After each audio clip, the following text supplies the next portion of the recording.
একদম রেস্টুরেন্টের মতো ভেজ মাঞ্চুরিয়ান বানানোর জন্য নিয়ে নিয়েছি 2 কাপ কুচি করে রাখা বাঁধাকপি, 1 কাপ কুচি করে রাখা পেঁয়াজ শাক বা পেঁয়াজ পাতা, 1 কাপের মতো নিয়ে নিয়েছি গ্রেট করে রাখা গাজর, 1 কাপ একদম কুচি কুচি করে কেটে রাখা ফুলকপি, তার সাথে নিয়ে নিয়েছি 1 কাপের মতো কুচি করে রাখা বিনস। এই সমস্ত সবজিগুলো ভেজ মাঞ্চুরিয়ানের পকোড়া বা বড়া বানানোর জন্য ইউজ করব। গ্রেভিটা রেডি করার জন্য পেঁয়াজ শাকের শেষে যে ছোট ছোট পেঁয়াজের অংশটা থাকে সেটাকে কেটে 1 কাপের মতো নিয়েছি। একটা বড় সাইজের ক্যাপসিকামকে স্লাইস পিস করে কেটে নিয়েছি। নিয়ে নিয়েছি 1.5 চামচের মতো রসুন কুচি, 3টে কাঁচা লঙ্কাকে কুচি করে কেটে রেখে নিয়েছি। নিয়ে নিয়েছি গ্রেট করে রাখা 1 চামচ আদা আর হাফ কাপের মতো পেঁয়াজ শাক কাটা। এবার পকোড়া বানানোর জন্য যে সবজিগুলো আমি নিয়েছিলাম সেগুলোকে সবটা একটা পাত্রে করে নিচ্ছি। প্রথমে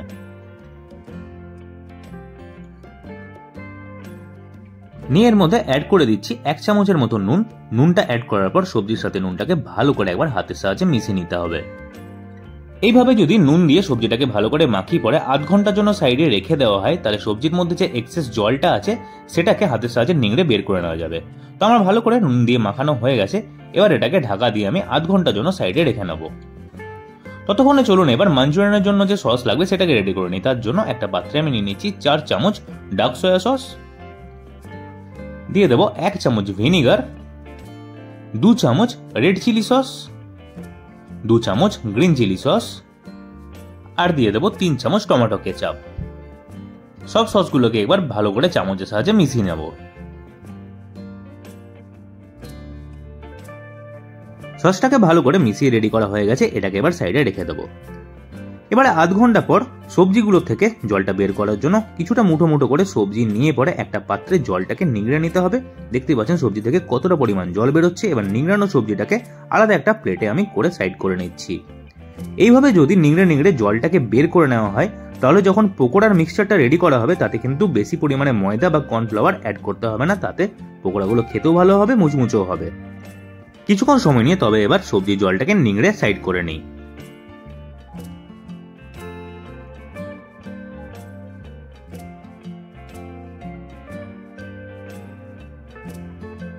পুরো সবজিটার এক্সেস জলটাকে বের করে রেডি করা হয়ে গেছে। এবার আবার সবজিটাকে একটা আমি আলাদা বড় পাত্রে নিয়ে নিচ্ছি। নিয়ে এর মধ্যে এবার অ্যাড করব 2 চামচ ময়দা, তার সাথে দিয়ে দেবো 2 চামচ কর্নফ্লাওয়ার, দিয়ে দেবো স্বাদ অনুসারে নুন,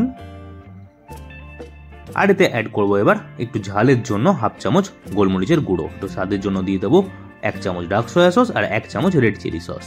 ভালো করে এবার এটাকে মিশিয়ে নিতে হবে। এটা সবজির যে একটু হালকা জল বেঁচে আছে সেটাতে কিন্তু পুরো বাইন্ডিং চলে আসবে। আলাদা করে কিন্তু এতে জল অ্যাড করবেন না।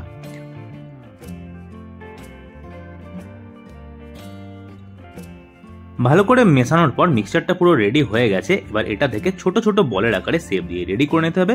দেখবেন বলগুলো একটু ছোট রাখারই চেষ্টা করবেন, তাহলে এগুলো ভালো করে ভেতর অবধি ভাজা যাবে।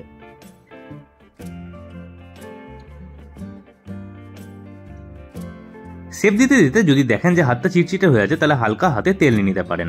আর প্রত্যেকটা বড়ার সাইজ একদম সেম রাখার জন্য একটা চামচেরও সাহায্য নিতে পারেন। তো আমি এইভাবে এবার প্রত্যেকটা বলকে রেডি করে নেব।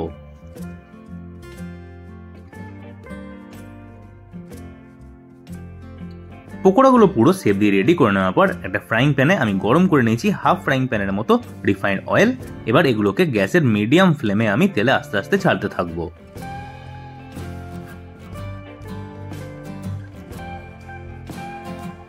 লো থেকে মিডিয়াম ফ্লেমে পকোড়াগুলোকে ভাজতে হবে। আর আস্তে আস্তে ওপরে একটু করে তেল চামচের সাহায্যে ছড়িয়ে দিতে পারেন, তাহলে ওপরটাও হালকা একটু শক্ত হয়ে যাবে।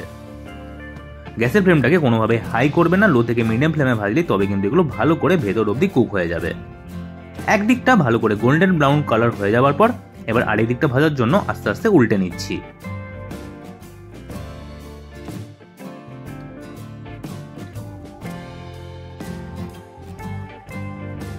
সব পকোড়াগুলো উল্টে নেওয়ার পর আরেক দিকটাও একইভাবে লো থেকে মিডিয়াম ফ্লেমে এবার ভাজা হতে দেবো।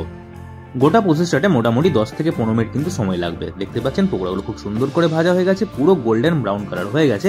এবার এগুলোকে আস্তে আস্তে তুলে সাইড করে নিচ্ছি।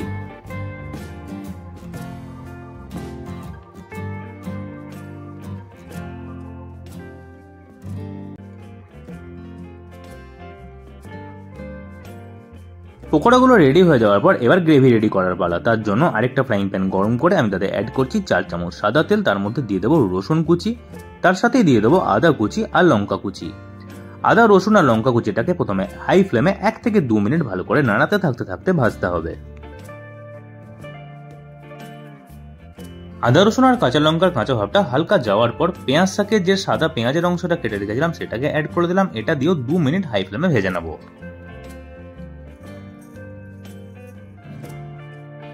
তারপরে এবার অ্যাড করব ক্যাপসিকাম। ক্যাপসিকামটা দিয়েও 1 থেকে 2 মিনিট হাই ফ্লেমে ভাজতে হবে।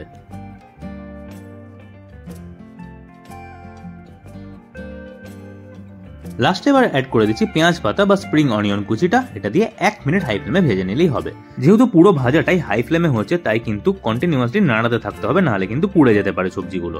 এবার এর মধ্যে অ্যাড করে দিচ্ছি স্বাদ অনুসারে নুন আর দিয়ে দেবো 1/2 চামচের মতো গোলমরিচের গুঁড়ো। নুনটা একটু অ্যাডজাস্ট করে দেবেন, কেন কি আমরা এতে সয়া সসও অ্যাড করবো। সয়া সসও কিন্তু হালকা নুনের পরিমাণ থাকে। নুন গোলমরিচটা অ্যাড করার পর 1 মিনিট ভেজে নিয়ে দিয়ে দেবো এর মধ্যে রেডি করে রাখা সসটা। আর তার সাথে সসের বাটিটা ধুয়ে 1/2 কাপের মতো আরো জল অ্যাড করে দিচ্ছি। ভালো করে মিশিয়ে নিয়ে হাই ফ্লেমে 2 মিনিট রান্না করতে হবে।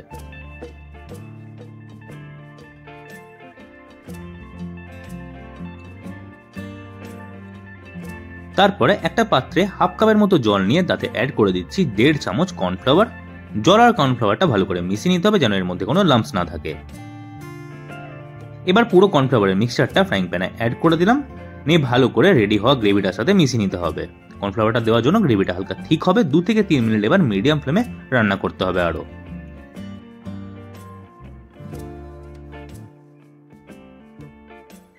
2-3 মিনিটের মতো মিডিয়াম ফ্লেমে রান্না করে নিলে গ্রেভিটা পুরো রেডি হয়ে যাবে। এবার এর মধ্যে আস্তে আস্তে রেডি করে রাখা ভেজ পকোড়াগুলোকে অ্যাড করে দিচ্ছি।